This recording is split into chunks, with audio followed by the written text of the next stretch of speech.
అప్పుల బాధలు వెంటాడుతున్నాయా? అయితే 6 జేవిఆర్ వారి జాతిరత్నాలు ధరించండి. పులివెందులలో ఎమ్మెల్యేగా జగన్మోహన్ రెడ్డి గారు అసెంబ్లీకి వెళ్ళట్లేదు. ప్రతిపక్ష హోదా ఇస్తేనే అసెంబ్లీకి పోతానని బహిరంగంగానే చెప్తున్నాను. అక్కడ చర్చ ఉందా అసెంబ్లీకి పోవట్లేదు మా ఎమ్మెల్యే అనేది? అతను ముఖ్యమంత్రిగా ఉండేప్పుడు ప్రతిపక్ష పార్టీ సభ్యుల్ని హింసించినాడు, అసభ్యంగా మాట్లాడినాడు. ఇప్పుడు గుండెలు కావద్దు. ఇప్పుడు జగన్మోహన్ రెడ్డి గారు రెడ్డి కాదంటారు, అంతేనా? కాదు కదా. అయితే మా వెంకటేశ్వర స్వామి లడ్డు ఎందుకు తీసుకోలే, మా ఆంజనేయ స్వామి చిత్తూరు ఎందుకు పెట్టుకోలే? కానీ పులివెందుల ప్రజలు పదే పదే యాక్సెప్ట్ చేస్తున్నారుగా జగన్మోహన్ రెడ్డి గారిని. వాటం లేక దిక్కు లేక. మీరు పులివెందుల్లో రాజకీయ కార్యక్రమాలు చేసుకోగలరా? ఎందుకు చేసుకోలేము? వాళ్ళ ఫాదర్ నుండి ఎప్పుడు చేసినాం, అతను నుండి ఎప్పుడు చేసినాం, ఎప్పుడైనా చేస్తాం. ఎందుకు చేయలేము?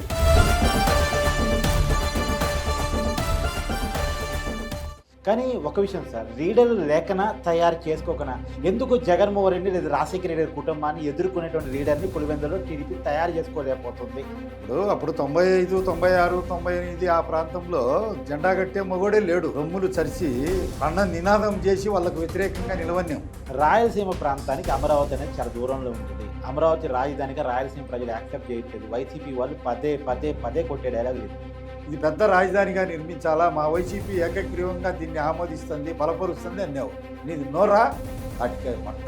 ఆ నోటితో అన్నం తింటాడావా, అశుద్ధం తింటాడావా? వైనాటు కుప్పం అని చెప్పేసి వైసీపీ గతంలో నినదించేది. చాలా సాధ్యం కాదు, వదిలేయింది. కానీ ఇప్పుడు వైనాటు పులివెందులని మీరు నినదించలేరా? ఎందుకు నినదించలేము? ఆ సమయం వచ్చే ఓడిపోయి ఇంట్లో కూర్చోబెడతాం. ఇప్పుడే ఓడిపోయినట్టే అతను గెలిచినా మగోడైతే అసెంబ్లీ ఇవ్వమను. మీరు అలా మాట్లాడుతున్నారు. పులివెందుల ప్రజలు పులివెందుల వాసయ్యి ఉండి భయం లేదా? ఏం భయం? మీరు అట్లా గట్టిగా అంటున్నారు. మళ్ళీ పులివెందులే పోవాలి మీరు. పులివెందుల నుంచి వచ్చాను, మళ్ళీ పులివెందులకే పోవాలి మీరు. పోతాం.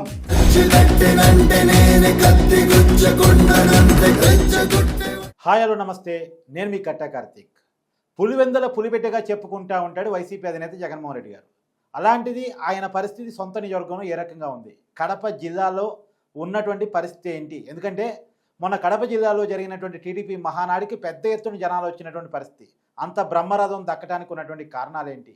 రాయలసీమలో జగన్మోహన్ రెడ్డికి భారీ పతనానికి ఉన్నటువంటి కారణాలు ఏంటి?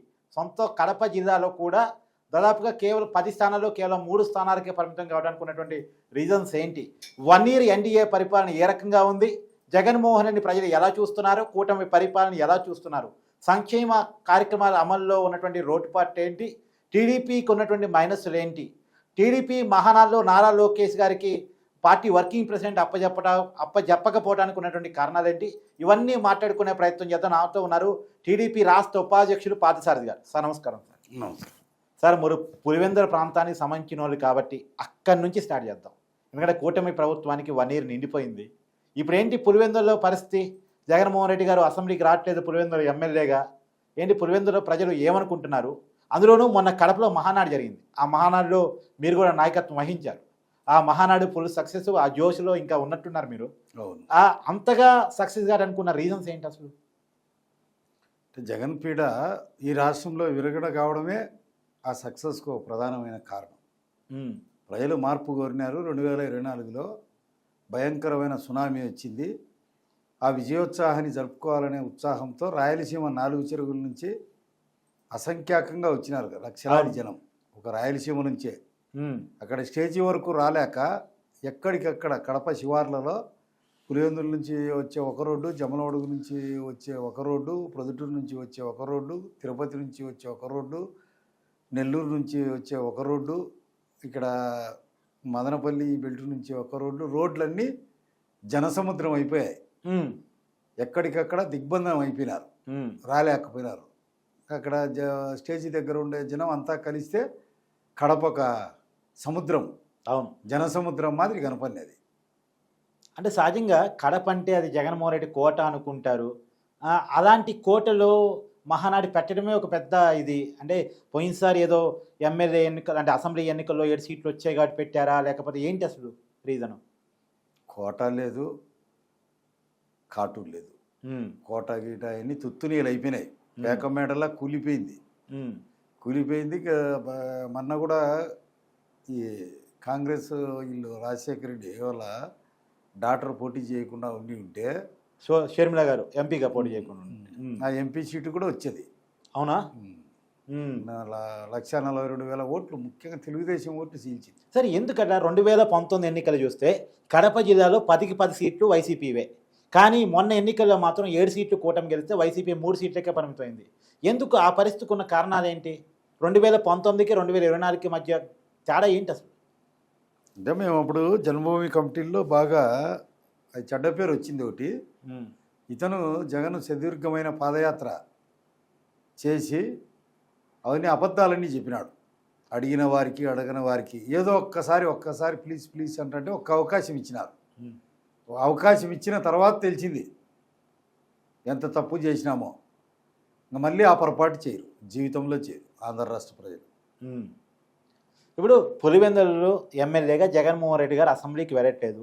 ప్రతిపక్ష హోదా ఇస్తేనే అసెంబ్లీకి పోతానని బహిరంగంగానే చెప్తున్నాడు. అక్కడ చర్చ ఉందా అసెంబ్లీకి పోవట్లేదు మా ఎమ్మెల్యే అనేది? రాజ్యాంగ నియమం ప్రకారము ప్రతిపక్ష హోదా రాదు, అది అతనికి తెలుసు. అతను ముఖ్యమంత్రిగా ఉండేప్పుడు ప్రతిపక్ష పార్టీ సభ్యుల్ని హింసించినాడు, అసభ్యంగా మాట్లాడినాడు. ఇప్పుడు గుండెలు కావద్దు, పిరికి పందా.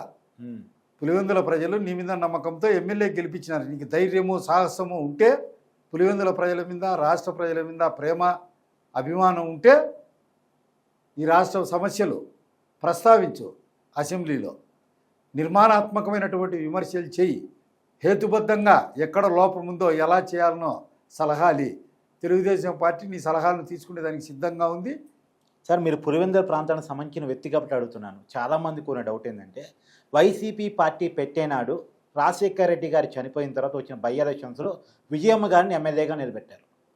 మరి సిట్టింగ్ ఎమ్మెల్యేగా ఉన్నటువంటి విజయమ్మ గారిని పక్కన పెట్టి మరి 2014 ఎన్నికల్లో పులివెందుల్లోనే జగన్మోహన్ రెడ్డి గారు ఎందుకు పోటీ చేశారు అంటే ఏం చెప్తారు? ఎందుకంటే పార్టీ ప్రెసిడెంట్ ఆయన ఎక్కడ కావాలనుకుంటే అక్కడ పోటీ చేసే అవకాశం ఉంది.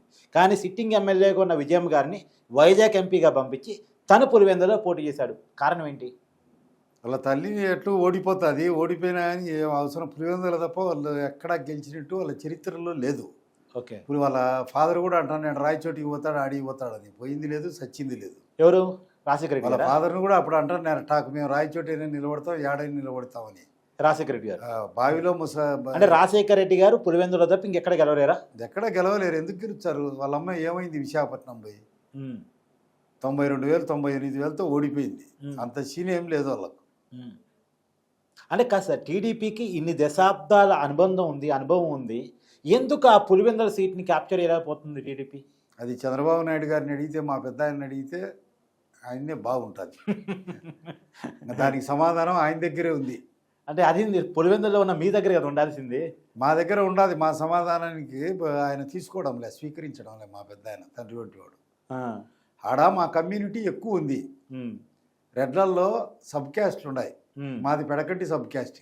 ఓకే, 46,000 ఓట్లు ఉన్నాయి. కడప జిల్లాలో ఎక్కువ ఓట్లు ఉండేది పులివెందుల నియోజకవర్గం. మొత్తం 74 నుంచి 75,000 ఉన్నాయి.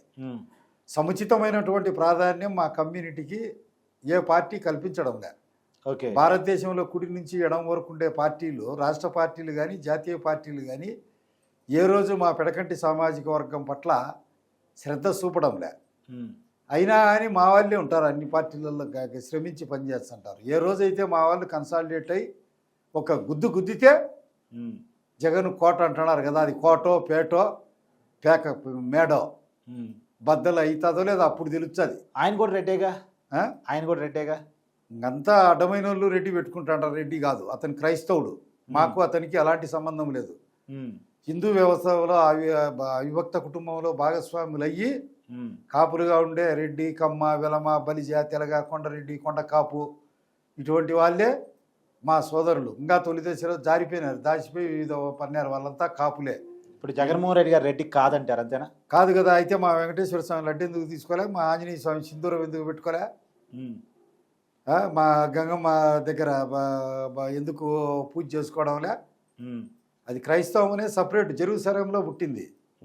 వాళ్ళ పేర్లు డేవిడ్, ఏసయ్య, మోసెస్సు, ఏసా, లూకా, లూథరు అట్లా ఉంటాయి. ఆ పేర్లు పెట్టుకోవాలి, మా పేరు కూడా పెట్టుకోకూడదు. జగన్ అనేది హిందూ పేరు. ప్రజలను వంచేదానికి, హిందూ ఓట్లు కొట్టేసేదానికి తప్ప ఏం కాదు. మావాడు కాదు, ఒరిజినల్ రెడ్డి కాదు, ఓట్ల కోసం పెట్టుకున్నాడు.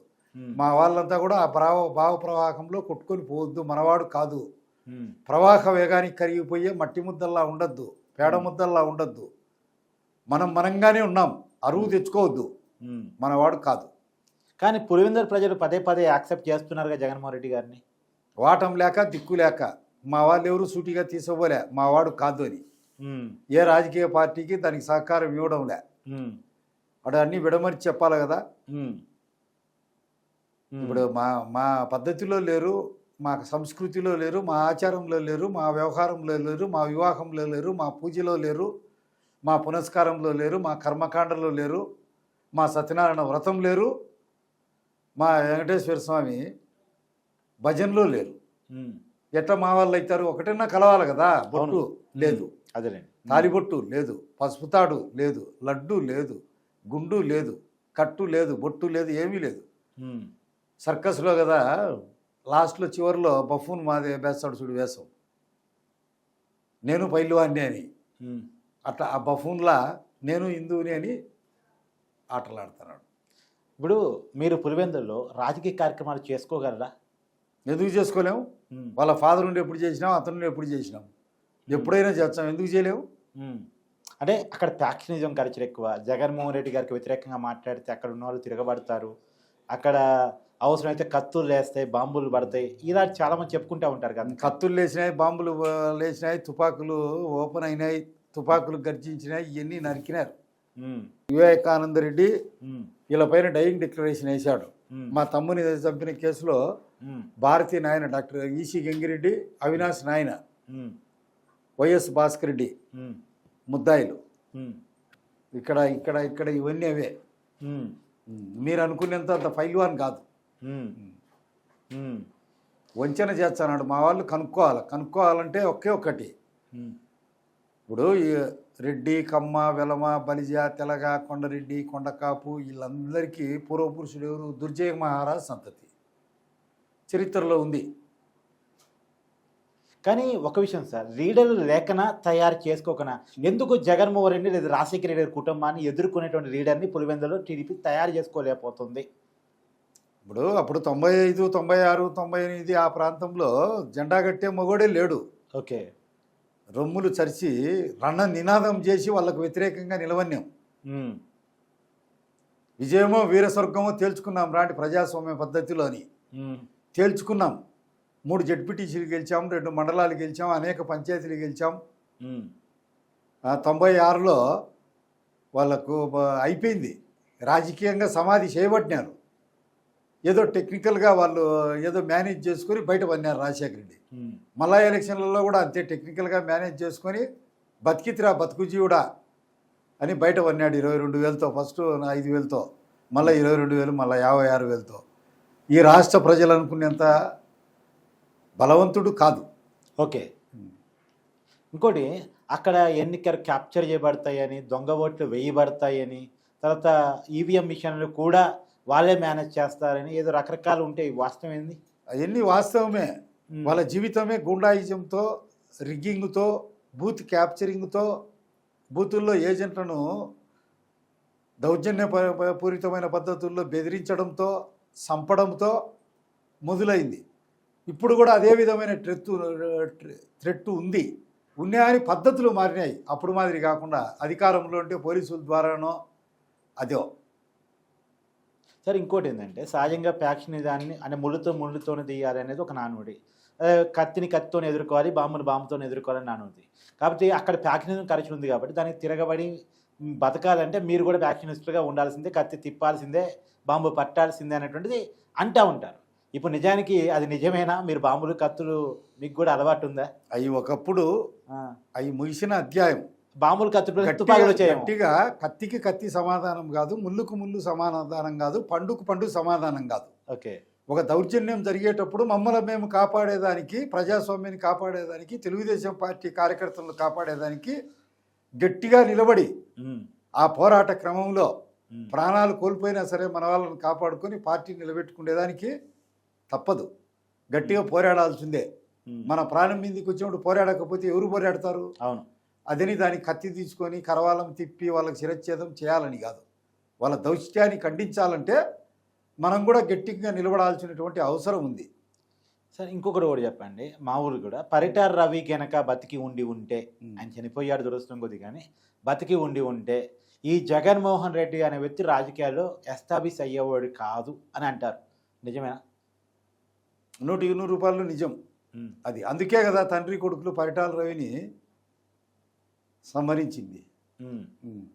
ఓకే, పరిటార రవిని చంపారు వాళ్ళే అంటారా? వాళ్ళుగా ఇంకెవరు మరి చంపుతారు? మీరు అధికారంలో వచ్చినప్పుడు నిరూపించలేదుగా? ఆ? మీరు అధికారంలో ఉన్నప్పుడు నిరూపించలేదుగా? చట్టానికి కళ్ళు లేవు. ఎవరిని చంపినా కానీ చట్టంలో ప్రూవ్ కావాలంటే కొన్ని కావు. సరే ఇంకొకటి కూడా మీ మీద ఉన్న అపవాదం ఏంటంటే, పరిటార రవిని చంపారు.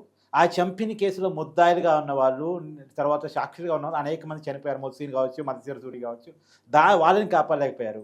తర్వాత వివేకానంద రెడ్డి గారిని చంపారు. వివేకానంద రెడ్డి గారి కేసులో సాక్షులుగా ఉన్నవాళ్ళు, అనుమానితులుగా ఉన్నవారు, నిందితులుగా ఉన్నవాళ్ళు ఒక్కొక్కరిగా చనిపోతూ ఉన్నారు, కాపాడలేకపోతున్నారు. ఇప్పుడు కూటమి ప్రభుత్వం వచ్చిన తర్వాత కూడా మొన్న ఈ మధ్య కూడా రంగయ్య అనేటువంటి వాచ్మెన్ చనిపోయారు. మీరు కడప జిల్లాలోనే ఉంటారు కాబట్టి అడుగుతున్నాను, ఎందుకు వాటిని ఆపలేకపోతున్నారు మీరు? ఆపలేకపోతే వాళ్ళే కదా, వాళ్ళంతా పరిటాల రవిని చంపిన వాళ్ళు ఎవరు? రాజశేఖర రెడ్డి మనుషులు. వాళ్ళు జైల్లో ఉన్నారు. చంపేదానికి ఎవరికి ఉంది? రాజశేఖర రెడ్డి సీఎంగా ఉన్నాడు. ఆ అవకాశం, చంపే అవకాశం రాజశేఖర రెడ్డికే కదా.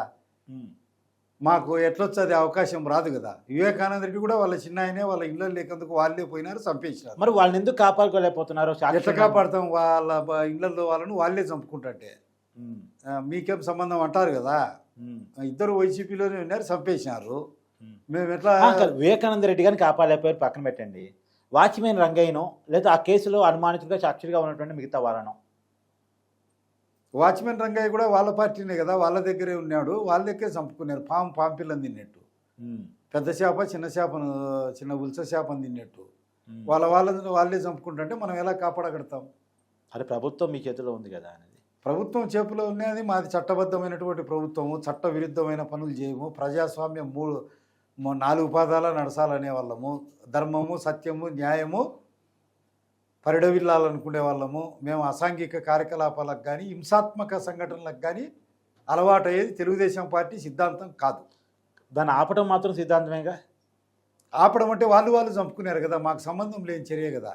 ఎలా కాపాడాలి? మా పరిటాల రవిని వాళ్ళు చంపుతుంటే జైల్లో మాకు ఏ విధంగా వచ్చేది అవకాశము? వివేకానంద రెడ్డిని చంపిన వాళ్ళు వాళ్ళే, సచ్చేవాళ్ళు వాళ్ళే, వాళ్ళంతా తెలుగుదేశం పార్టీకి శత్రువులే, ప్రత్యర్థులే. వాళ్ళు పడుతున్నారు. అది మాకు సంబంధించిన మ్యాటర్ కాదు. అవినాష్ రెడ్డి గారిని ఇప్పుడు అరెస్ట్ చేయబోతున్నారు. చట్టం తన పని చేతులు అరెస్ట్ చేస్తుంది. చట్టం చేతులు లంబా హై, ఏదో సినిమాలో చెప్తారు చూడు, కానూన్ కా హాత్ బహుత్ లంబా హై, బడా లంబా హై అని. చట్టం చేతులు చాలా పొడవైటి, తప్పించుకోవాలని చూసినా 2 చేతులతో పట్టుకొని తీసుకుపోయి అరెస్ట్ చేస్తారు. అవినాష్ రెడ్డి గారిని అరెస్ట్ చేయబోతున్నారు అనేది మీ టీడీపీ వాళ్ళు కొన్ని సంవత్సరాలని చెప్తా ఉన్నారు. సరే మీరు అధికారంలోకి వచ్చారు, అప్పుడంటే మీరు అధికారంలో లేరు, ఓకే, కానీ మీరు అధికారంలోకి వచ్చారు. కానీ మీ వల్లే ఇవాళ ఎన్డీఏ గవర్నమెంట్ ఉంది, అంటే కేంద్రంలో కూడా మీరే భాగస్వామ్య పక్షం. అలాంటిది ఎందుకో ఎక్కడో పొరపాటు జరుగుతుంది అంటారు. లేట్ జరుగుతూ ఉంటుంది. భారతీయ చట్టాలు అట్లాంటి పార్టీలకు సంబంధం లేదు. పూర్వం ఇప్పుడు రాజ్యాంగం అవన్నీ నిర్మించినారు. చట్టరీత్యా పోవాలంటే అనేక అభ్యంతరాలు. హైకోర్టుకు పోతారు, స్టేలు తెచ్చారు, ఇంజక్షన్లు తెచ్చారు, నాకు బాగలేదంటారు, మా అమ్మ చనిపోయిందంటారు, నాకు కొంత గడువు కావాలంటారు. ఆ సుప్రీంకోర్టు చట్టంలో ఉండే లొసుగులను, లోపాలను ఆధారం చేసుకొని ముందుకు పోతుంటారు. దానివల్ల లేట్ అయ్యేదానికి ఆస్కారం ఉంది. ఇప్పుడు డాక్టర్ సునీత గారి న్యాయం అంత తొందరగా జరగదంటారు. ఇంకా సునీత గారికి న్యాయం జరుగుతుందా లేదా అనేది కాలం నిర్ణయించాలా. అంటే మీరు నిర్ణయించరు, మన చేతిలో ఏమీ లేదు. చట్టం నిర్ణయించాలా, కాలం నిర్ణయించాలా. చట్టాన్ని నడిపేది ఇప్పుడు మీరే సార్. చట్టం మీ చేతుల్లోనే ఉంది, ప్రభుత్వం చేతుల్లోనే ఉంది. ప్రభుత్వం మీ చేతుల్లో సిబిఐ కదా, గతంలో జరిగిపోయి కదా, ఇప్పుడు జరిగిపోయి కాదు. ప్రజెంట్ జరిగిపోయి ఏంటన్నా హింసాత్మక సంఘటనలు జరిగితే, ప్రజలకు ద్రోహం జరిగితే ఇమ్మీడియట్గా చర్య తీసుకుంటుంది. మేము ప్రజాస్వామ్యబద్ధంగా ఖండిస్తాము. చంపడము తప్పు అని, ఇది ప్రజాస్వామ్య వ్యతిరేక చర్య, నరహంతక చర్య. ఒక రాజకీయ పార్టీగా ఖండించడం ఓకే, కానీ ఒక ప్రభుత్వంగా శిక్షించడం కూడా కావాలి కదా అనేది. శిక్షించడము చట్టాలు ఉన్నాయి, అవన్నీ చట్ట ప్రకారమే కొద్ది పాస్ట్ చట్ట ప్రకారం శిక్షలు పడతాయి.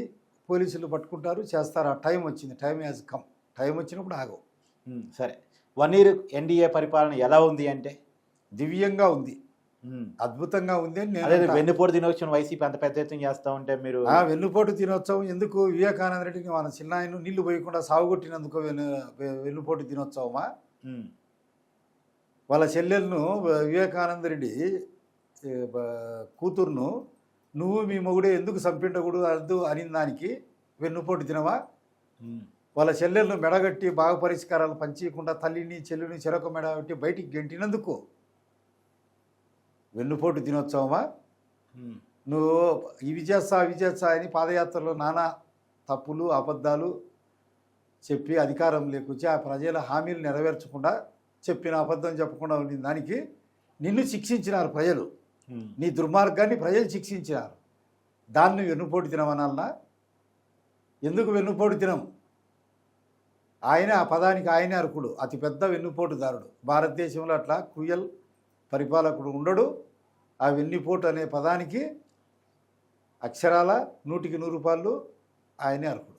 అంటే మీరు అమ్మఒడి ఇవ్వలేదు, అన్నదాత సుఖీభవ ఇంకా ఇవ్వలేదు, ఆ తర్వాత మహిళలకు ఇస్తానన్న 1500 రూపాయలు ఇవ్వలేదు. చంద్రబాబు నాయుడు ప్రజలకు హామీలు ఇచ్చి మభ్యపెట్టి అధికారంలోకి వచ్చాడు, కానీ హామీలు అమలు చేయట్లేదు అనేది వైసీపీ వాదన. నీ వాయువేగంతో మనోవేగంతో కొన్ని జరుగుతాయి, కొన్ని జరగవు. ఉద్యోగులకు జీతాలు వాయువేగంతో జరిగినాయి, పెన్షన్లు వాయువేగంతో జరిగినాయి. 66 లక్షల మందికి పెన్షన్లు జరిగినాయి. రోడ్లు ఎడారిలో వయాశిస్సును తలపిస్తున్నాయి. ఎక్కడ చూసినా పెద్ద పెద్ద గుంతలు. ఇల్లు చేరతానే గ్యారెంటీ లేదు. యమసదనానికి పోయినట్టే ఆంధ్ర రాష్ట్రంలో రోడ్లన్నీ గుంతలు పూడిచి గుంతలన్నీ రిపేర్ చేసినారు. అక్రమ కేసులు ఆగిపోయినాయి. ఎలాంటి హరాస్మెంటు లేదు. అప్పుడు మాదిరి ఇసుక ఒక ట్రక్కు ఇసుక, ఒక లారీ ఇసుక తీసుకోవాలంటే పట్టణ ప్రాంతాల్లో టౌన్ సిటీలలో 6000 అయ్యేది. ఇప్పుడు ఫ్రీగా దొరుకుతుంది. ఆనందోత్సాహాలతో బతుకుతున్నారు కార్మికులు కానీ, కర్షకులు కానీ, ఏదైనా నిర్మాణ కార్మికులు కానీ. అభివృద్ధి అవుతుంది. ఇప్పుడు ఇంకా అమరావతి నిర్మాణానికి ఆలోచన చేసి పెట్టినారు.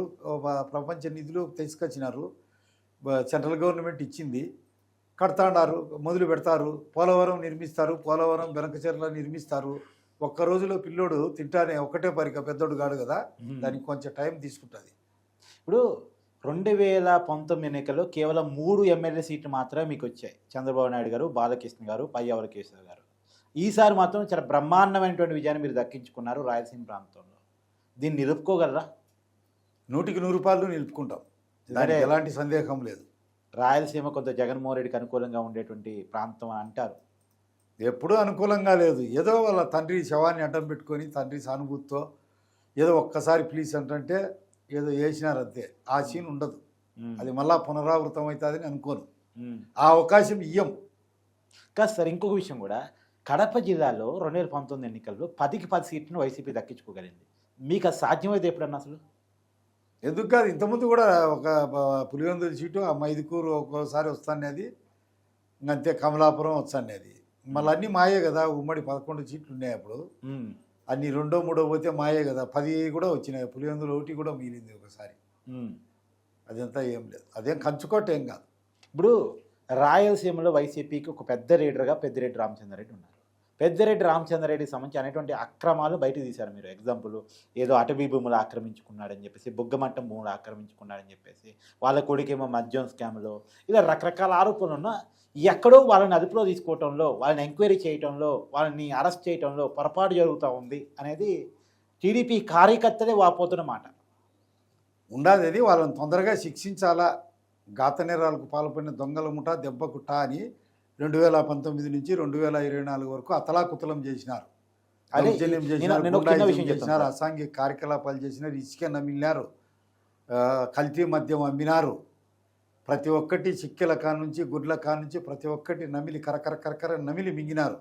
ఈ రాష్ట్రానికి కనీ విని ఎరుగని నష్టం చేసినారు. ప్రజల్లో ఆ విధమైనటువంటి కోపం వెంటనే వాళ్లకు అరెస్ట్ చేయాలా, కేసులు పెట్టాలా అనేది ప్రజల్లో ఒక తుఫాను మాదిరి ఉంది. ఆ విషయంలో ఏ తెలుగుదేశం పార్టీ కార్యకర్త కానీ ప్రజలు కానీ కాంప్రమైజ్ కాలేకుండా. ఇప్పుడు అక్కడ పెద్దిరెడ్డి రామచంద్రారెడ్డి మీద ఒక బీసీ ఇండిపెండెంట్ క్యాండిడేట్ ఫైట్ చేస్తూ ఉన్నాడు. అలాంటిది ఆయనకు కూడా సపోర్ట్గా మీరు లేరేమో అని చాలామంది అంటున్నారు.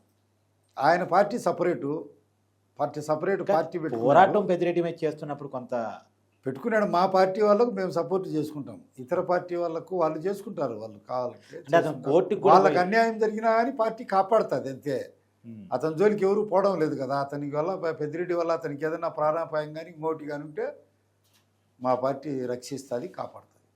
అంతేగాని పెద్దిరెడ్డిని అంత తొందరగా అరెస్ట్ చేయాలంటారు. ఎందుకు చేయము? చట్టరీత్యా శిక్షిస్తాం. అంతేనా? చట్టరీత్యా అరెస్ట్ చేయమంటాను నేను తప్పకుండా. ఆ టైం వస్తుంది, ఆయన పాపాలు పడే రోజు వస్తుంది. ఆయన భూ ఆక్రమణలు, మద్యం మత్తు, పాలది అన్ని దాంట్లో కూరకపోయినాడు. ఆ సమయం వచ్చినప్పుడు చట్టరీత్యా అరెస్ట్ అవుతాడు. అబ్బా కొడుకు ఇద్దరు జైలుకు పోతాడు. ఏంది ఇప్పుడు 1 year తర్వాత కడప జిల్లాలో ఉన్న పొలిటికల్ సిచ్యువేషన్ ఏంటి సార్? 1 year తర్వాతన జగన్మోహన్ రెడ్డి జగన్ హయాంలో దివాలా తీసింది రాష్ట్రము. ఒక అవినీతి కంపు కుట్టింది, శాంతి భద్రతలు లోపించినాయి. ప్రపంచంలో ఉండే సంస్థలన్నీ గజ వణికినాయి ఇక్కడ పెట్టుబడులు పెట్టాలంటే. ఆ డస్టు, ఆ సిదుగు, సిప్పట, ఆ దుర్గంధాన్ని అంతా కడిగేయాలంటే కొంత టైం పడుతుంది. ఇప్పుడు మీరు కంపెనీల గురించి వాటి గురించి చెప్పారు కాబట్టి, జిందాల్ కడప స్టీల్ ఫ్యాక్టరీని మీరు వెనక్కి పంపించేస్తున్నారు, పారిశ్రామికవేత్తలను భయపెడుతున్నారు రాయలసీమలో అనేది జగన్మోహన్ రెడ్డి గారు ప్రధానంగా చేస్తున్న ఆరోపణ. ఆయన పెట్టుబడులు తీసుకొచ్చాడు, మీరు వెళ్ళగొడుతున్నారు. రేపు నెల 12వ తేదీ స్టార్ట్ చేస్తున్నాం కదా మేము కడప ఉక్కు ఫ్యాక్టరీ. రెండోది కొప్పర్తి పారిశ్రామిక కారిడారు, ఓరవకల్ కారిడారు, ఇవన్నీ మొదలు పెడుతున్నాం కదా. అమరావతి, పోలవరం, ఇవన్నీ ఈ కన్ను లేని కబోది ఆ జగన్ కనపడడం అవన్నీ నేను చేస్తానట్టు. 5 ఏళ్ళు ఏం పొడిచింది అందరికీ తెలుసు. నోరు తెరిచే అబద్ధాల వెల్లువ. ఇప్పుడు రాయలసీమ ప్రాంతానికి అమరావతి అనేది చాలా దూరంలో ఉంటుంది. అమరావతి రాజధానిగా రాయలసీమ ప్రజలు యాక్సెప్ట్ చేయట్లేదు. వైసీపీ వాళ్ళు పదే కొట్టే డైలాగులు ఇది. అందుకనే కర్నూలులో న్యాయ రాజధాని పెడతాను మేము చెప్పాము, కానీ టీడీపీ దాన్ని అడ్డుకున్నది అనేది వాళ్ళు చెప్పే మాట. మేము ఏమీ అడ్డుకోలే. 2019 నుంచి 2024 వరకు ఏం చెప్పినావు? 3 రాజధానులు అన్నావు, ముండ మోయించినావు. అమరావతి అమరజీవి అయిపోయింది, పోలవరం పరుగో అయిపోయింది. రాయలసీమలో కర్నూలు జిల్లాలో తెలంగాణకు రాయలసీమకు ముఖద్వారం కర్నూలులో హైకోర్టు పెడతాడు. నువ్వు ఏడబెట్టినావు? కింది కోర్టు కూడా పెట్టలే. నోరు తెరిచే అబద్ధాలు. 2014లో అపోజిషన్ లీడర్గా ఉండి 2014 నుంచి 2014 వరకు ఏం అన్నావు? అసెంబ్లీలో ప్రతిపక్ష నాయకుడిగా ఏకగ్రీవంగా అమరావతికి తీర్మానం చేసినావు. 30,000 ఎకరాలు చాలదు, ఇది పెద్ద రాజధానిగా నిర్మించాలా, మా వైసీపీ ఏకగ్రీవంగా దీన్ని ఆమోదిస్తుంది, బలపరుస్తుంది అన్నావు. నీది నోరా తాటికాయ మట్ట. ఆ నోటితో అన్నం తింటాడావా, అశుద్ధం తింటాడావా? ప్లేటు మార్చడం తప్పు కదా అది. నువ్వు ఒక్క మాట మాట్లాడినావు? ఎక్కడ చూసినా 2 మాటలు, 2 దారులు, ద్వంద్వ వైఖరి, ఒకటి చెప్పేది ఒకటి చేసేది. ఇప్పుడు కడప జిల్లాలో మహానాడు జరిగింది, పెద్ద ఎత్తున జనం వచ్చారని మీ పార్టీ చెప్పుకుంటాను. అంత జనాన్ని ఎట్ట తీసుకొచ్చారు సార్? స్వచ్ఛందంగా వచ్చారా? అధికారం ఉంది కాబట్టి రకరకాలుగా ప్రజలు పెట్టి ఏమైనా తీసుకొచ్చారా? అధికారం కాదు, అధికారంలో ఉన్నామా అపోజిషన్లో ఉండేటప్పుడు ఒంగోలులో కూడా అట్నే వచ్చినారు. అది ఒంగోలులో వచ్చారు, కానీ కడప జిల్లా ప్రవాహం వచ్చినట్టు. ఇప్పుడు చంద్రబాబు నాయుడు గవర్నమెంట్ వచ్చింది, న్యాయం ఒక ప్రవాహంలా, ఒక మహానదిలా ప్రవహిస్తుందని, ధర్మం ఒక మహాసముద్రంలా ప్రవహిస్తుందని, న్యాయం జరుగుతుందని, ఇంతవరకు అన్యాయం అనే సూరు కింద నీళ్లు దాగి బతికినారు ఆంధ్ర రాష్ట్ర ప్రజలు. ఈరోజు న్యాయం అనే గొడుగు కిందికి వచ్చే అవకాశం కలిగింది. ఈ సంవత్సర పరిపాలనలో సుఖశాంతులతో వర్ధిల్లినాము. ఆ ఆనందోత్సాహాల్లో భాగంగా అందరం పంచుకోవాలని చెప్పి శ్రీకాకుళం నుంచి సింగనమల వరకు వేలాదిగా, లక్షలాదిగా బయలుదేరినారు. దాన్ని జయకేత్రం ఎగరేస్తూ ఆంధ్ర రాష్ట్ర చరిత్రలోనే కడప మహానాడు శాశ్వతంగా సువర్ణాక్షరాలతో లిఖించబడే విధంగా జరుపుకున్నాం, సంతోషమని. ఆ 3 రోజులు వాతావరణం ఆహ్లాదకరంగా ఉండేది. అది అయిపోతానే వర్షం వచ్చింది. చంద్రబాబు నాయుడిని దీవిస్తూ వాళ్ళ నాయన అబ్బా కొడుకు ఎప్పుడు చెప్పేవాళ్ళు కదా, చంద్రబాబు నాయుడు కరువు, కౌల పిల్లలు, చంద్రబాబు నాయుడు కుర్చీ ఎక్కితే రాజ్యపాలన కలనకుడు కరువు వచ్చాదని. ఇంకా మరి 3 రోజులు ఆహ్లాదకరంగా చల్లని వాతావరణంలో జరిగింది. తర్వాత కుంభవృష్టి కురిసింది. భూమి అంతా పొలకించిపోయింది అన్ని ప్రాంతాల్లో. వైనాట్ కుప్పం అని చెప్పేసి వైసీపీ గతంలో నినదించేది. సరే సాధ్యం కాలేదు, వదిలేయింది. కానీ ఇప్పుడు వైనాట్ పులివెందులని మీరు నినదించలేరా? ఎందుకు నినదించలేము? ఆ సమయం వచ్చే ఓడిపోయి ఇంట్లో కూర్చోబెడతాం. ఇప్పుడే ఓడిపోయినట్టే అతను గెలిచినా. మగోడైతే అసెంబ్లీకి పోమ్మను. అసెంబ్లీకి పోవాలి కదా. పులివెందుల పులి ప్రత్యేక హోదా తెచ్చాది, హస్తినాపురంలో గర్జిస్తే హస్తినాపురం అంతా గడగడ వణుకుతుంది. నరేంద్ర మోడీ తలలోను గడ్డంలోను వెంట్రుకలన్నీ ఊడి పడతాయి అని అన్నారు కదా. ఇప్పుడు మగోడైతే అసెంబ్లీకి పోమ్మను. మీరు అలా మాట్లాడుతున్నారు. పులివెందుల ప్రజలు అయ్యండి, పులివెందుల వాస అయ్యండి, భయం లేదా? ఏం భయం? నరకాల్చినాడు, చంపినారు వాళ్ళ నాయన, వాళ్ళు అంతా వాళ్ళ క్రూర కృత్యం. మరి 2019 నుంచి 2024 వరకు చెయ్యని అకృత్యం లేదే. మీరు హైదరాబాద్ నుంచి ఈ రోజు మరి మొగోళ్ళు అయితే వైసీపీ వాళ్ళు రోడ్డు మీదకి వచ్చి పోరాడమను, జగన్ రమ్మను, జనంలో వచ్చి నిలబడమను. ఆ రోజు అధికారం ఉందని కదా 72 సంవత్సరాల వయసులో చంద్రబాబు నాయుని, అచ్చెమ్మ నాయుని, అయ్యప్పను, ఆయన కొల్లు రవీందర్ను, దివాకర్ రెడ్డిని ఎంతమందిని అరెస్ట్ చేసినాడు, ఎన్ని విధాలు హింసించినాడు. ఈరోజు మొగోడైతే రావాలా జనంలోకి. మరి పారిపోయి పిరికి పంద మాదిరి షెటిల్ పోయినట్టు పోతున్నాడు. షెటిల్ పోతుంది కదా బెంగళూరుకు, వారం పోయి 2-3 రోజులు ఆడ షెల్టర్ తీసుకొని వచ్చినాడు. మొగోడైతే పోరాడాలా. కాదు, మీరు అట్ట గట్టిగా అంటున్నారు. మళ్ళీ పులివెందులే పోవాలి మీరు. పులివెందుల నుంచి వచ్చాను, మళ్ళీ పులివెందులకే పోవాలి మీరు. పోతాం, క్యాకేసి పోతాం, పెనుగోడ సైరన్ ఇచ్చి పోతాం. వస్తున్నాం పులివెందులకని. పులివెందుల్లోనే పుట్టినా, పులివెందుల నీళ్ళే తాగేది. ఆ నెలలో పుట్టినే శౌర్యం మాకు ఉంది. ఇప్పుడు పెమ్మసాని చంద్రశేఖర్ కేంద్ర మంత్రిగా ఉన్నారు, ఆయన కూడా మీ దగ్గరే పుట్టాడంట కదా? అవును కదా, మా గండికోట ప్రభువులు వాళ్ళు. 300 సంవత్సరాలు. అందరికీ తెలియదు, ఆయన గుంటూరులో ఉన్నారు కాబట్టి అక్కడ వెత్తేమనుకుంటున్నారు, అక్కడ ఎంపీగా గెలిచారు కాబట్టి. 300 సంవత్సరాలు పెమ్మసాని కమ్మ ప్రభువులు గండికోటను ప్రజారంజకంగా పరిపాలించినారు. విజయనగర సామ్రాజ్యం శ్రీకృష్ణ వారి దేవరాయల కింద విజయనగర సామ్రాజ్య కాలంలో 300 సంవత్సరాలు సామంతరాజులు. మిగతా సామంతరాజులు మాదిరి కాదు. వీళ్ళకి సర్వస్వతంత్రమైన సత్తాకమైనటువంటి అధికారం ఉన్నది. వీళ్లకు గండికోటలో టంకశాల ఉన్నది. వీరభద్ర స్వామి ఫోటోతో, ముద్రతో బంగారు నాణ్యాలు, వెండి నాణ్యాలు తయారు చేసినారు, సొంత కరెన్సీ.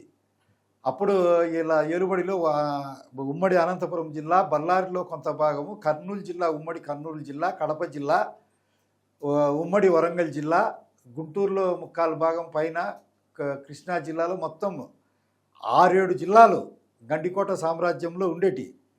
వజ్రాలు, వజ్ర కరూరు, మునుగోడు, మునిపల్లి ఇవన్నీ ఉన్నాయి. బనగానిపల్లి, ఇక్కడ వజ్రాలు, మరకత మాణిక్యాలు, పచ్చలు, పగడాలు ఇవన్నీ హంపి వీధుల్లో పోయి ఇక్కడ నుంచి తీసుకొని ఇంపు వీధుల్లో అమ్మేవాళ్ళు, విక్రయించేవాళ్ళు, పిడికెళ్ళతో పట్టుకొని బేరం చేసేవాళ్ళు. వీళ్ళకు గండికోట రాజులకు హంపీలో విడిది ప్రత్యేకంగా మిగతా రాజులకు లేనిది. వీళ్ళకు ఒక విడిది ఏర్పాటు చేస్తున్నారు. శ్రీకృష్ణదేవరాయల అమ్మ పెమ్మసాని వారి ఆడబిడ్డ నాగులాంబ.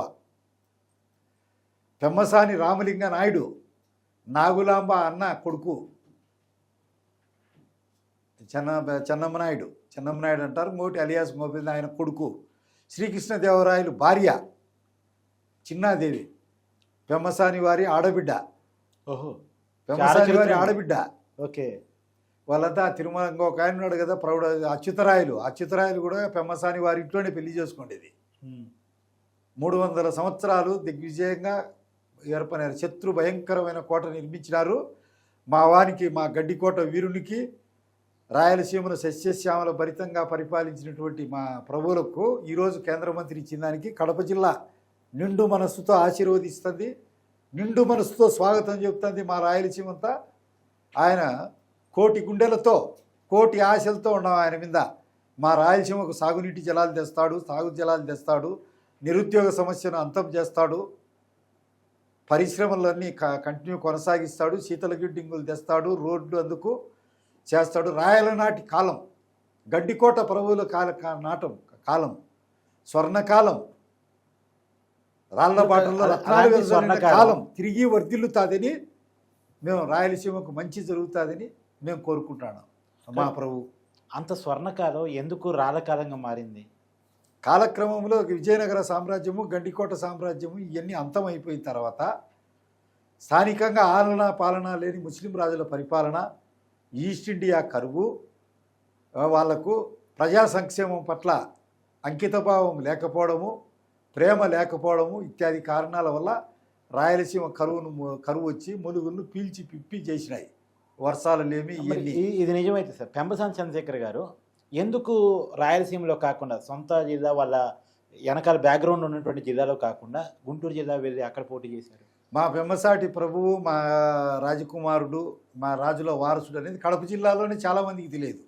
ఎందుకు అంటే 1652లో ఈ గండికోట వైభవాన్ని చూడలేక మీర్ జుమ్లా ఓకే అనేవాడు గోల్కొండ సేనాధిపతి దండెత్తి వచ్చినాడు అశేష సేనా వాకింతో. ఓకే అప్పుడు దండయాత్ర చేసినాడు, కింద నుంచి పైకి ఫిరంగులు పెట్టి కొడితే శత్రు దుర్భేద్యమైనటువంటి కోట, ఒక్క రాయి కూడా ఇంత కూడా పగలగొట్టలేకపోయినారు. అప్పుడు ఏం చేశారు, వాళ్ళ దగ్గర లింగన్న అని ఉన్నాడు, దూపాటి సంస్థానంలో పనిచేస్తున్నాడు. దూపాటి వాళ్ళకే ఇచ్చింది గోవిందమ్మను, పెనసాని గోవిందమ్మను వీళ్ళకు సూరపనేని నరసింహనాయనికి గండికోటలో అల్లుడు. సో వాడు గుత్తికోట ఇస్తాము అని చెప్పు. అప్పుడు 3 నెలలు జరిగింది యుద్ధం అని చెప్పి నమ్మించి మోసం చేసినారు. ఇంకెందుకు యుద్ధం చేయడము, ఇంకా మేము వచ్చినాము, మా నెలవంక జెండా దీని మీద రెపరెపలాడాలా, మీ జెండా గుత్తికోటకు పోండి, అది కూడా గౌరవమైన ప్రదే, మీకు మర్యాద దక్కుతుంది, మాకు గౌరవం దక్కుతుంది అని అంటే కోట నుంచి పేటకు వచ్చాడు. వాడు లింగన్న అనేవాడు మాకు మంత్రిగా ఉండి, కర్ణంగా ఉండి వాళ్ళ దగ్గర మోసం చేశాడు. ఈయన ఆయుధాలు ఎవరు తీసుకోవద్దు, ఆయుధాలు లేకుండా నిరాయుధులుగా రావాలా చర్చలకు అని చెప్పి ఈయన ఆయుధాలన్నీ తీసుకున్నారు. ఎదురు పల్ల సింహాసనం కూర్చోబెడితే కుట్ర చేసినారు, విషపూరితం చేయాలా ఆయనని. మా బట్టలు వేసుకోండి, మా రాజ్యోచితమైనటువంటి తలపాగా, మా బట్టలు, మా పంచ, మా బూట్లు, మా ఆభరణాలు ధరించండి అని దాంట్లోకంతా విషం పూసినారు. అవి విషం పూసుకుని నిమిషానికి 2 నిమిషాలకు ఇంతలా బొబ్బలు రాయడము, శరీరం అంతా విపరీతమైన మంటలు నవ్వలు రావడము, విపరీతమైన దాహం రావడము వచ్చని ఆయన కనుక్కున్నాడు మోసం చేసి. అయినా కానీ ఆ పరిస్థితిలో అడిగాడే, మా ఫర్మాన్ అయ్యేది గుత్తికోటది రాయించామనేది అనుమతి కోట ఇచ్చినారు. చిన్నది ఏనుగు గుడ్డుమైంది, ఇది దోమ గుడ్డుమైంది. ఇంత మోసం చేస్తారు, సింపేసినారు. కరవాలకు తీసుకొని దండయాత్ర చేస్తామని లోపల గిలగిల తన్నుకొని చచ్చిపోయినాడు. మోసం చేసినాడని వాడిని తిట్టి ఆడ గండికోట ప్రభువులంతా గంపలలో వాళ్ళ దగ్గర ఉండే వజ్ర వైడూర్య మరకత మాణిక్యాలు, బంగారు, వెండి, బట్టలు, ఆహార ధాన్యాలు గంపల్లో పెట్టుకొని ఆ కోట దిగి 108 కమ్మక్కులాలు అక్కడ ఉండేవాళ్ళు, పెమ్మసాని వారు, రావెళ్ళ వారు, సూయపనేని వాళ్ళు, ఇలాంటి ఉండేవాళ్ళంతా గంపల్లో పెట్టుకొని అక్కడి నుంచి వచ్చేసారు. ఎప్పుడు జరిగింది 1652. ఓకే 1652లో 1565లో తల్లికోట యుద్ధంలో విజయనగర సామ్రాజ్యం పతనం అయిపోయి వచ్చినా కానీ ఇది 87 సంవత్సరాల తర్వాత కూడా కొనసాగింది. ఓకే అఖండ దీపమై వెలిగింది. వెలిగిన తర్వాత వాళ్ళు శ్రీలంక పోయి కాండీలో ఆయన సరిపోతూ కూడా కొన్ని సూచనలు చేశాడు. ఏమని, మనం ప్రభువులో మన 2 వృత్తులు రాజాశ్రయం కోరండి, అక్కడ కత్తి పట్టుకొని యుద్ధం చేయండి సైనికులై. అది మీకు రాజాశ్రయం లభించకపోయినా, తగు సముచితమైన ఆదరణ లభించకపోయినా మీరు నాగలి బట్టి యుద్ధం చేయండి, మన కులవృత్తి అది, సేద్యం చేయండి ఓకే అని చెప్పినారు. అయితే అక్కడ నుంచి తంజావూరు, మదురై పోయినారు. విశ్వనాథ నాయకుడి దగ్గర సేనాధిపతులు అక్కడ నడిపినారు. అఖండమైన సామ్రాజ్యం జరిపి సర్వస్వతంత్ర అధికారం జరిపి అక్కడి నుంచి పతనం అయిపోయింది. ఇప్పటికీ 10 తరాలు, 300 సంవత్సరాలంటే 10 తరాలు ఇంకా ఉండే ఒక 10 తరాలు పోయింటుంది. 10వ తరం మనవాడో 8వ తరం మనవాడో ఉంటాడు పెమ్మసాని చంద్రశేఖర్. ఈరోజు దైవికంగా జరిగిందో, యాదృచ్ఛికంగా జరిగిందో, ప్రకృతి పరంగా జరిగిందో, అనుకోకుండా జరిగిందో, మా వాడు కేంద్ర మంత్రి అయినాడు కదా, మాకు మామూలుగానే మా ప్రాంతానికి ఏమన్నా చేయాలనేది ఉంటుంది కదా ఆయన రక్తంలో. అవును, మా రాయలసీమ రక్తమే కదా, కాబట్టి మాకు సంతోషం, మంచి జరుగుతుంది అని మేము అనుకుంటాను. Yes sir. ఇంకా మళ్ళొకసారి 1 ఇయర్ పరిపాలన గురించి, సంక్షేమ పథకాలు ఇంకా కొన్ని అమలు కావట్లేదు అనే దాని గురించి ఏం చెప్తారు? లోకేష్ గారికి వర్కింగ్ ప్రెసిడెంట్ మహానాడులో ఎందుకు ఇవ్వలేదు అంటే, ఇప్పుడు మామూలుగా చంద్రబాబు నాయుడు ఉన్నాడు, చంద్రబాబు గారు పెద్ద ఆయన నాయకత్వంలోనే అందరూ పనిచేసేది. దానికి మళ్ళా ప్రత్యేకంగా ఒక వ్యవస్థ అంటూ అవసరం లేదు. ఆయనకు ఆల్ ఇండియా తెలుగుదేశం పార్టీ ప్రధాన కార్యదర్శిగా ఉన్నాడు, దానికి మించింది ఏమీ కాదు. ఏది ఇచ్చినా జస్ట్ ఫార్మాలిటీ అంటారు. ఏది ఇచ్చినా ఫార్మాలిటీ కనుక కదా, ఆయన నాయకత్వంలోనే కదా పనిచేయాల్సింది. ఆయన భవిష్యత్తు నాయకుడుగా, దశను దిశను నిర్దేశించేవాడుగా, ఆంధ్రుల రథసారథిగా ఉత్తరోత్తర ఇప్పటికే లోకేష్ బాబు తయారైనాడు. సరే ఇక్కడే ఒక మాట, జగన్మోహన్ రెడ్డి గారిది రాయలసీమే, చంద్రబాబు నాయుడు గారిది రాయలసీమే, అంతకుముందు రాజశేఖర రెడ్డి గారిది రాయలసీమే. ఎందుకు రాజశేఖర రెడ్డి గారి కుటుంబం అనగానే రాయలసీమ గుర్తొస్తుంది, చంద్రబాబు నాయుడు గారు అనగానే రాయలసీమ వాసిగా ఆయన గుర్తింపు రాదు? సరే, స్టేట్ వైడ్గా గుర్తింపు వస్తే చంద్రబాబు నాయుడు గారికి ఉన్న అభిమానం ప్రపంచవ్యాప్తంగా ఉంది, అది వేరే విషయం. ఆయనకున్న అభిమానం తగ్గించి నా ఉద్దేశం కాదు. కానీ రాయలసీమ అనగానే రాజశేఖర రెడ్డి గారు రాయలసీమ ఇది మాట్లాడతారు, కానీ చంద్రబాబు నాయుడు గారిని ఎందుకు మాట్లాడారు, ఎందుకు అనేది. అంటే రాజశేఖర రెడ్డి వాళ్ళ ఇమేజ్ నక్కమైన, చంద్రబాబు నాయుడు ఇమేజ్ నాగలోకమైన. నక్కెక్కడ, నాగలోకం ఎక్కడ, అంతేనా? అంతే కదా. తర్వాత బాబు గారిని లోకేష్ గారిని ఇద్దరిని పోలి చెప్పినట్టు ఏం చెప్తారు? చంద్రబాబు నాయుడు గారు కింద నుంచి కష్టాలు పడి ఎన్నో అవమానాలు ఎదుర్కొని నిరంతరాయంగా కష్టపడి ఈ స్టేజ్కి వచ్చినాడు. లోకేష్ గారి నేపథ్యం వేరు, ఈ తరం మనిషి. అంటే నా ఉద్దేశం ఏంటంటే ఇన్ని దశాబ్దాలుగా పార్టీని బాబు గారు నిలబెడుతూ వచ్చారు ఎన్టీఆర్ గారి నుంచి. మరి లోకేష్ గారు ఇంకొక 3-4 దశాబ్దాలు ఈ పార్టీని నిలబెట్టడానికి అంకురార్పణ జరుగుతుందా అంటే? 100% నిలబెడతాడు. అంతేనా? ఇప్పటికే తన్ను తాను మరమ్మత్తు చేసుకున్నాడు. అప్పుడు పాదయాత్ర చేసినప్పటికీ ఇప్పటికీ అస్థి మశకాంతకం తేడా ఉంది, దోమకు ఏనుకునేంత. జగన్కి లోకేష్కి మధ్య పోలిక చిచి అతను ఈగ రెక్కమైన కూడా కాదు, ఇది గరుత్మంతుని రెక్క మాదిరి. లోకేష్ అయితే అతనికి ఇది పోల్చేదానికి రౌడీ అధికారం ఉంటే చేయగలిగినోడే కానీ లేకపోతే ఏం లేదు, వేస్ట్ ఫెలో. సార్, జగన్కి షర్మిలాకి నిజంగా తగు ఉందా? ఏదో పొలిటికల్ డ్రామాలు ఏమైనా నడుస్తున్నాయా? కేవలం ఆర్థిక తగాదాలు మాత్రమే ఉన్నాయా? తగు ఉండాదంటారు, లేదంటారు. వాళ్ళ మనసులోకి పోయి ఏం చూడాలా, వాళ్ళు అన్ని కుట్ర కుతంత్రంతో ఉండేవాళ్ళు కాబట్టి ఒకవేళ నిజంగా వాళ్ళకి ఘర్షణ ఉన్నా నేనైతే నమ్మను. అంతేనా? నిజంగా ఘర్షణ ఉన్నా నేనైతే డ్రామానే అనుకుంటా. ఎందుకంటే చూసినాం అనేక సార్లు వాళ్ళకు విపత్కర పరిస్థితులు వచ్చినప్పుడంతా వాళ్ళల్లో వాళ్ళు రెండుగా డివిజన్ కావడం, అవతల పక్షం ఒకరు చేరుకోవడం, ఇక్కడ కన్విన్స్ చేసేదానికి. ఇప్పుడు కూడా జరుగుతుంది ఆ ప్రయత్నం. వైసీపీ కోవర్టులుగా తెలుగుదేశం వాళ్ళనే అనేక విధాలుగా దువ్వి తెలుగుదేశంలో వదిలినారు. అది చంద్రబాబు నాయుడు గారు, మా పెద్ద ఆయన తండ్రి వంటి వారు ఐడెంటిఫై చేసినారు. మన పార్టీ లేక ఎవరో ఒకరి ద్వారా చేరి మన వాళ్ళని సాగుగొట్టి చెవులు కళ్ళు ముక్కు ముచ్చన్నారు. జాగ్రత్తగా ఉండండి, వాళ్ళ విషయంలో ప్రత్యక్షంగా కానీ పరోక్షంగా కానీ వాళ్ళకి ఎలాంటి మద్దతు కానీ హెల్ప్ కానీ చేయొద్దు, జాగ్రత్తగా ఉండండి అంటున్నారు. ఆ ప్రయత్నాన్ని మేము ఎంత స్పీడుగా నిరోధిస్తే అంత పార్టీకి మంచిది. Thank you sir. నమస్తే.